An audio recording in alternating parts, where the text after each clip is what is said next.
ఒక భర్త తన భార్యను ఆఫీసర్ చేశాడు. భార్య ఏం చేసిందో తెలుసా? నువ్వు నాకొద్దు, విడాకులు ఇచ్చేయండి. ప్రపంచంలో ఏ భార్య భర్తకు చేయని అన్యాయం చేసింది? ఏ భర్త చేయని త్యాగాలు చేశాడు, అప్పులు చేశాడు, చివరికి మోసపోయాడు. ఇది ఉత్తరప్రదేశ్లో జరిగిన ఒక రియల్ స్టోరీ. 2020కి ముందు జరిగిన ఈ సెన్సేషనల్ స్టోరీ ఇప్పుడు మళ్ళీ ట్రెండింగ్లో ఉంది. మోసపోయిన మగాడు నిటారుగా లేచి నిలబడ్డాడు. ఆడి మగాడ్రా బుజ్జి అనిపించుకుంటున్నాడు. వివరాల్లోకి వెళ్తే, ఉత్తరప్రదేశ్లోని పంచాయతీరాజ్ విభాగంలో శానిటేషన్ విభాగంలో ఫ్యూన్గా పనిచేస్తున్నాడు అలోక్ కుమార్ మౌర్య. అత్యంత పేద కుటుంబంలో ఉండి ఇంటర్ వరకు చదివిన జ్యోతి అనే అమ్మాయితో అలోక్ మౌర్యకి 2010లో పెళ్ళయింది. ఈ క్రమంలో జ్యోతి పై చదువులు చదివి ఉద్యోగం చేయాలని ఉందని భర్తతో చెప్పడం, ఆయన సరే అనడం, కోచింగ్ నిమిత్తం పెద్ద సిటీకి పంపడం, ఆమెకు కావాల్సిన డబ్బుల కోసం తెలిసిన వాళ్ళ దగ్గర అప్పులు చేశాడు. అలాగే పై అధికారులను కూడా అడిగితే వారు కూడా సహాయం చేశారు. జ్యోతి ఉత్తరప్రదేశ్ పబ్లిక్ సర్వీస్ కమిషన్ ఉద్యోగాల కోసం చాలా కష్టపడి ప్రిపేర్ అయ్యి డిప్యూటీ కలెక్టర్ జాబ్ను కొట్టేసింది. తన భర్త కష్టానికి న్యాయం చేసింది.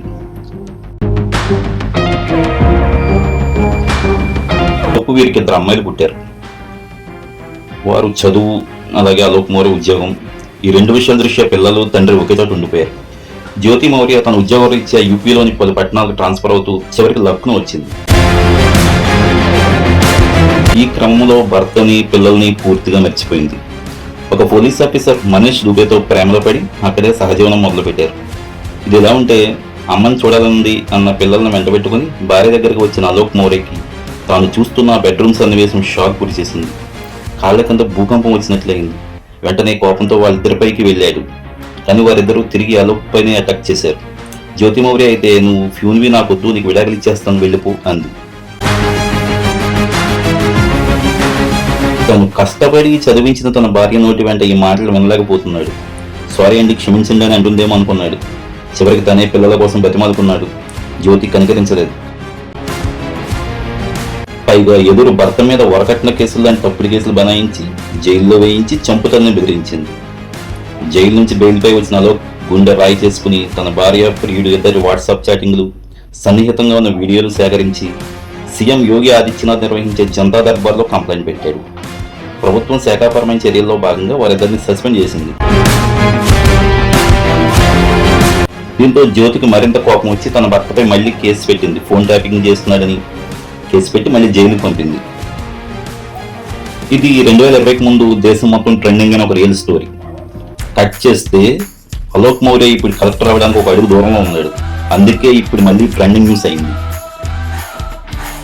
ఒక మనిషిని ఎంత హింసించారో అంతకన్నా ఎక్కువ హింసకు గురయ్యి భార్య చేతిలో దారుణంగా మోసపోయిన ఈ వ్యక్తి తన భార్య కళలు నిజం చేయడానికి ఎంత కష్టపడ్డాడో అంతకంటే ఎక్కువ కష్టపడి పబ్లిక్ సర్వీస్ కమిషన్ ఉద్యోగాలకు ప్రిపేర్ అయ్యి ప్రిలిమ్స్, మెయిన్స్ దాటి ఇంటర్వ్యూస్ లో ఉన్నాడు.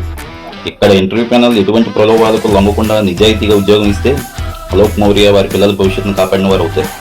ఇక్కడ ముఖ్యంగా మనం మాట్లాడుకోవాల్సిన అంశం ఏంటంటే, ఇన్ని అవమానాలు పడ్డ వ్యక్తి సహజంగా చేసే పనులు ఏంటి? ఒకటి రిక్వారిని చంపడం, లేదా తాను చావడం, లేదంటే మద్యానికి బాన్స్ అయిపోవడం. కానీ ఇక్కడ అలోక్ మౌర్య నిటారుగా లేచి నిలబడి తన టార్గెట్ ఏంటి అని తెలుసుకున్నాడు. ఉద్యోగం ఇప్పుడు రాకపోయినా నెక్స్ట్ టర్మ్లోనే వస్తుంది, నో డౌట్. వాడు మగాడ్రా బుజ్జి. ఇక్కడ ఒక ఇంట్రెస్టింగ్ పాయింట్ ఏంటంటే, అలోక్ తన భార్యపై పెట్టిన కేసులన్నీ ఉపసంహరించుకున్నాడు. పిల్లలకు ఒక మంచి బంగారు భవిష్యత్తు ఇవ్వాలనుకుంటున్నాడు. కానీ అలోక్ భార్య జ్యోతి తనకి విడాకులే కావాలని ఇంకా పట్టుబడుతూనే ఉంది. ఇలాంటి వారిని చూస్తే ఏమనిపిస్తుంది? ఇలాంటి వారి వల్ల మంచి వారికి కూడా బ్యాడ్ వస్తుంది కదా. ఇప్పుడు అతనికి ఉద్యోగం రాకపోతే పరిస్థితి ఏంటి? వాళ్ళ భార్యకి తను ఎక్కువ టార్గెట్ అవుతాడేమో కదా, తన పిల్లల భవిష్యత్తు కూడా పోతుందేమో కదా. దీనిపై మీరేమంటారు?